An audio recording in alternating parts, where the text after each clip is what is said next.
Britain from Above is a 4-year Heritage Lottery-funded project to conserve, digitise, catalogue and make available online 95,000 unique images of aerial photography taken between 1919 and 1953. The full collection contains over 1.2 million photographs taken by the commercial aerial photographers Aerofilms Limited between 1919 and 2006. These images provide a unique photographic record of Britain from the air in the 20th century, illustrating the enormous changes that have taken place in housing, leisure, industry, transport and agriculture during this time, and also the physical impact of 2 world wars. Project staff from across England, Scotland and Wales have worked together to make these images available online for all to enjoy. We hope that this film will give you a taste of the kind of work that goes on in the heritage sector in a major project such as this, and perhaps encourage you to think about working in the heritage sector yourself. My name is Michael and I am a digitalisation officer and I work for English Heritage.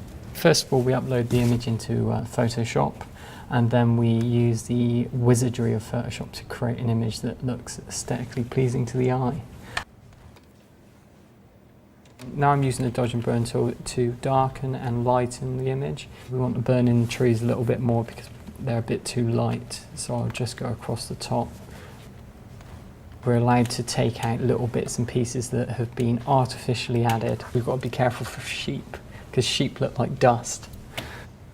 Once you know how to do it, you can get a hell of a lot out of an image that looks like it's been destroyed. I did a BA in photographic art, which is basically photographic practice and the history of art. I love working on images and that came across in the interview and I got the job. That's awesome. Gyrocopter is not a helicopter. So that's Wembley Stadium. If you zoom in here, there's actually people sitting on the edges. No health and safety. Most people look at images because they look nice, not because of the historical point.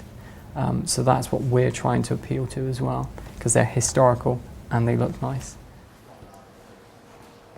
My name's Alexander and I'm a cataloguer on the Britain from Above project and I work here at the English Heritage Archive in Swindon.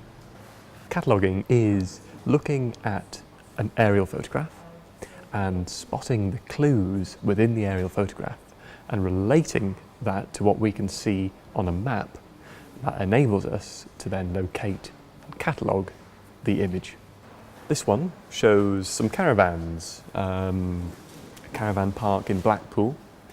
The register data says it's in Blackpool but doesn't give us any more information than that. So Blackpool is fairly large, so it could be, you know, anywhere really within Blackpool. It's a case of looking at the historical maps. It might be labelled as a holiday camp, or we might be able to see the pattern of this road here, or the buildings surrounding it as well. It's really, it's good fun actually. So I like to think of myself as a bit of a detective. One thing that I didn't expect when I signed up for the job was that I would research images for a book. I'm really proud about that, but some of my work is in a book. So.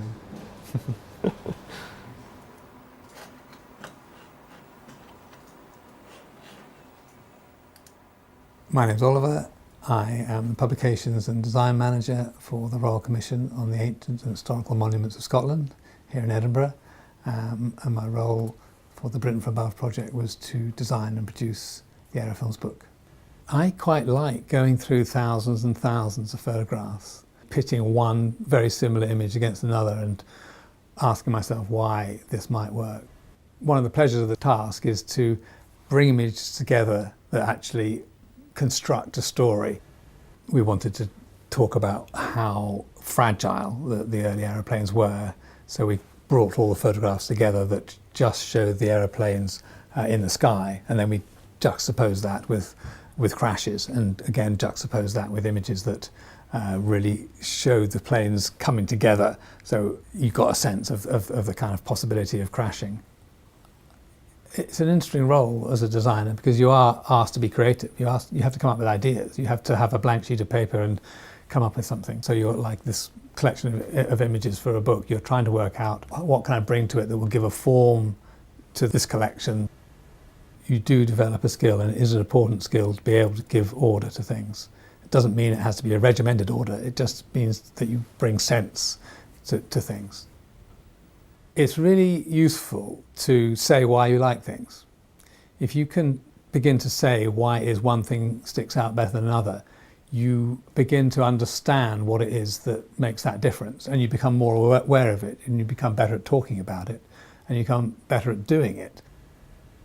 I suppose, thinking about my career, I never really had one. Cycle courier and an art mover and furniture maker.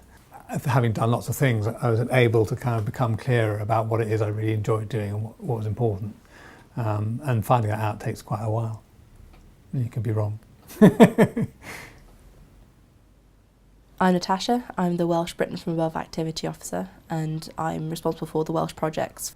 A typical day, it can change. I could be working on a project, I could be answering emails. I go to schools, I go to libraries. It varies all the time. Understanding how to work with people is really the key, I think. If you can have that sort of confidence talking to people, it opens so many doors. That's where everything starts, that's where ideas form, and that's where projects spring from, really. This is Aberystwyth as it was in 1932. The children were given this photo and told, right, this is it in the 30s, you know what it looks like now, can you imagine it in the future? And they did, and they had some brilliant interpretations. I worry for the children of Aberystwyth. A consumer apocalypse. There was just, kind of shopping centres everywhere. For some of them, it was the actual apocalypse. Demons coming out of the sea, and we were at war with Ireland apparently in one. But it was a nice way of kind of getting people to kind of use their imaginations to see what they thought the future would be like.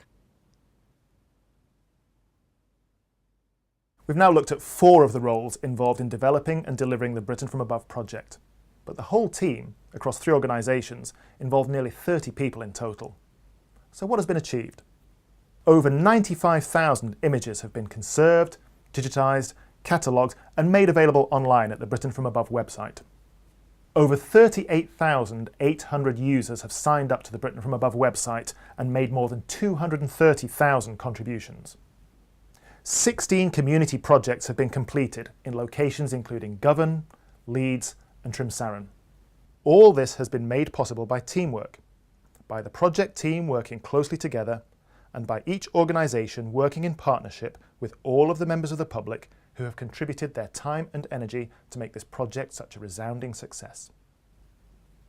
For more information on careers that are currently available in the heritage sector, check out the project partner websites, and also take a look at the Creative and Cultural Skills website.